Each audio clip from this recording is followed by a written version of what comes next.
cómo no, pues la frase de la tarde es un placer para mí presentarlo, porque un verdadero placer, porque además el profesor Ozco también me dio clase, no solo me lo dio la profesora Moreno Trujillo, pero el profesor Ozco también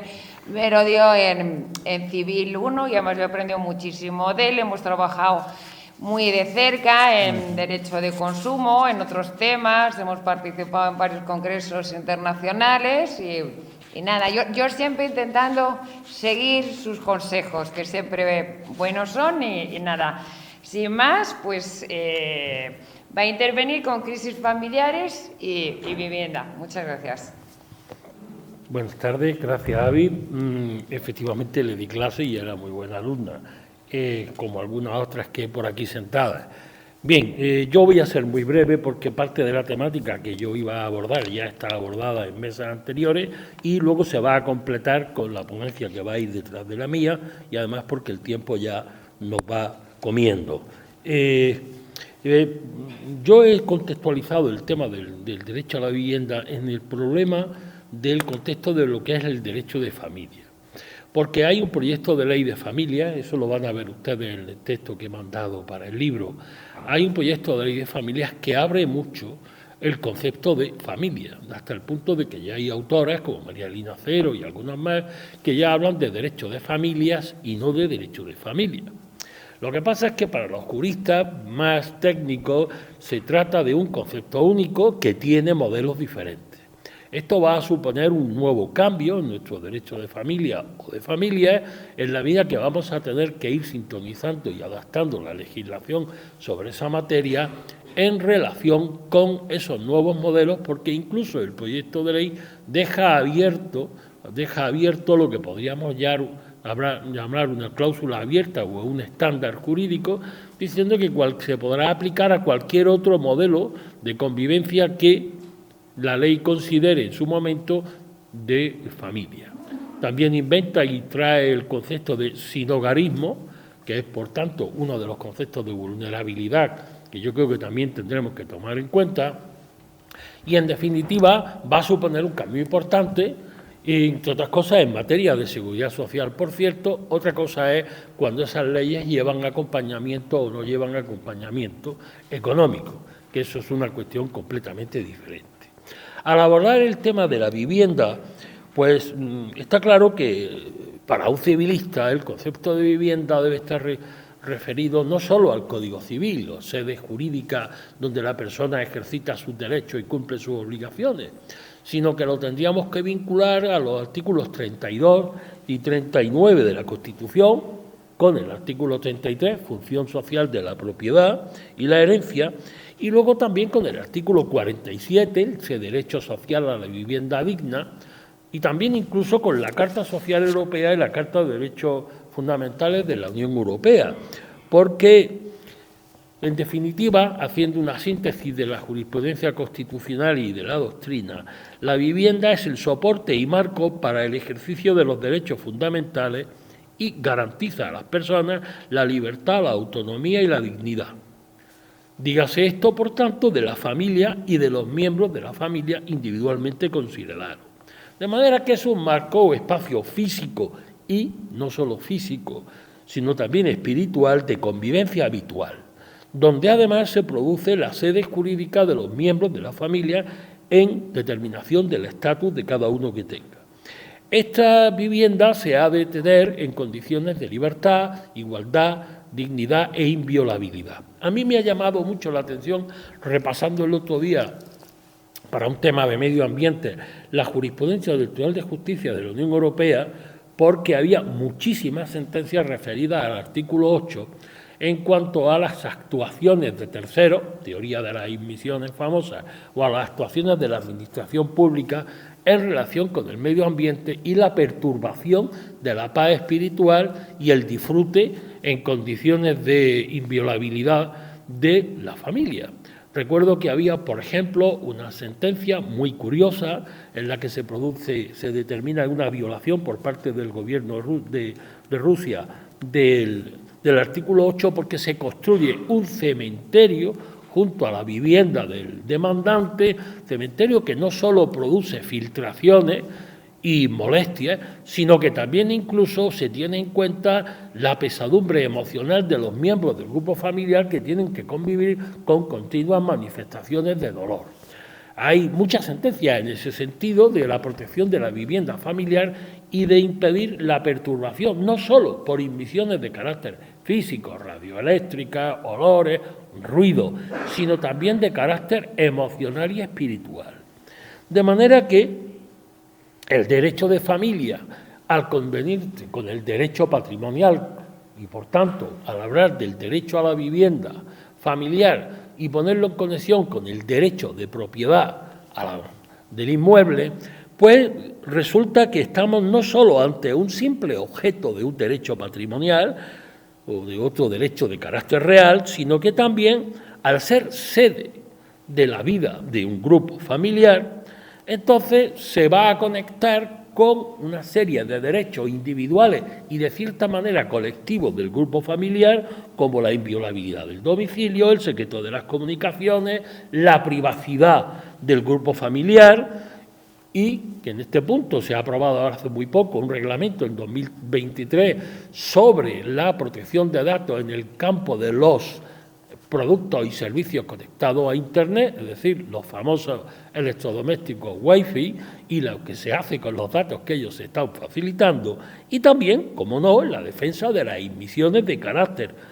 y agresiones no solo de carácter material o físico, sino también no físico en el entorno de la vivienda. Y llegamos al problema de la atribución de la vivienda, y aquí vamos a tener que distinguir para mí tres conceptos. El derecho patrimonial de propiedad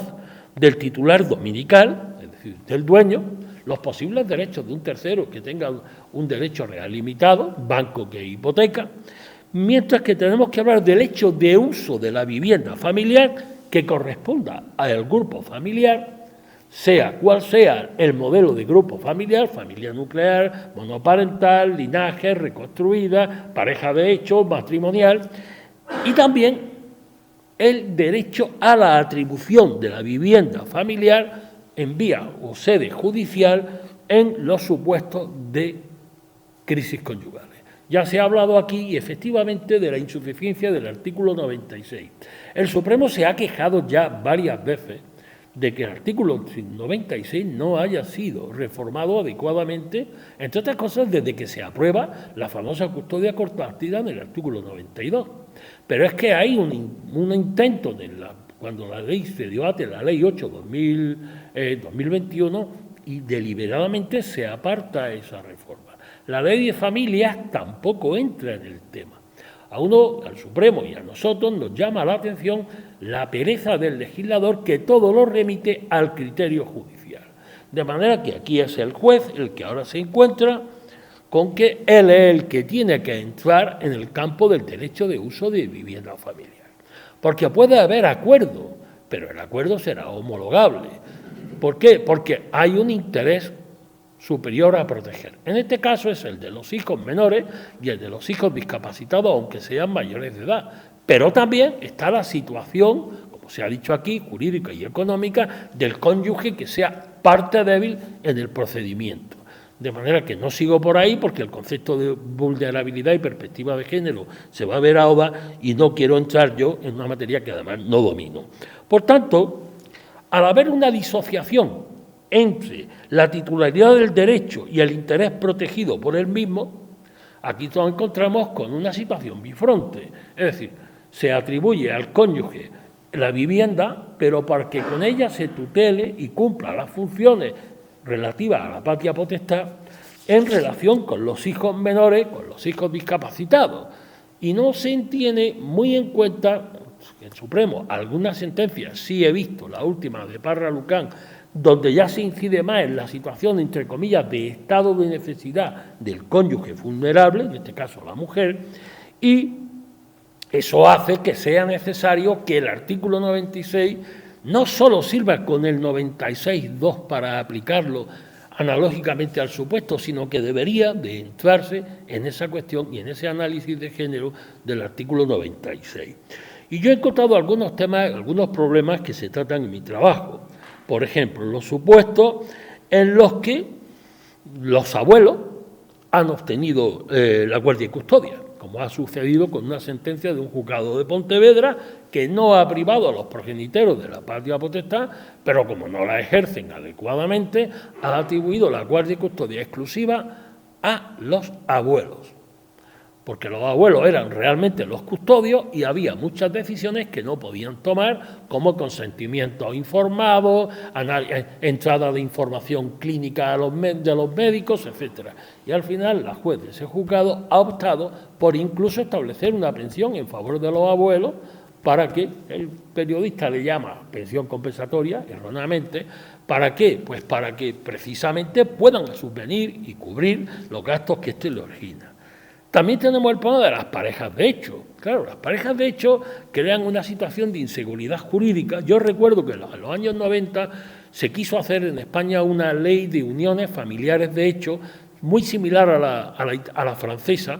y hubo un proyecto de ley y todo, pero finalmente el proyecto no se debatió en las Cortes y siguió la máxima de Napoleón de que si los concubinos pasan del derecho, el derecho pase de los concubinos, y nos crean a nosotros una serie de problemas importantes. Lo que pasa es que el Supremo tiene establecido como doctrina que las normas sobre el uso de la vivienda familiar que contiene el Código en relación con el matrimonio y sus crisis, entre ellas la ruptura del vínculo, se proyectan más allá de su estricto ámbito a situaciones como la convivencia prolongada de hombre y una mujer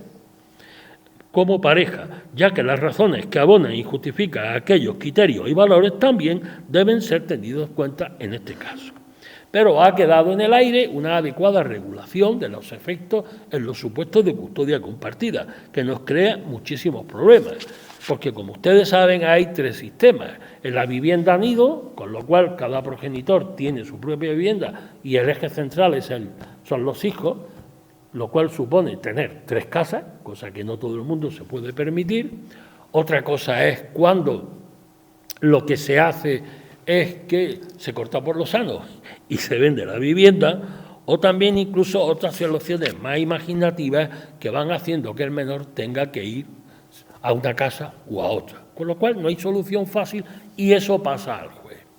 Y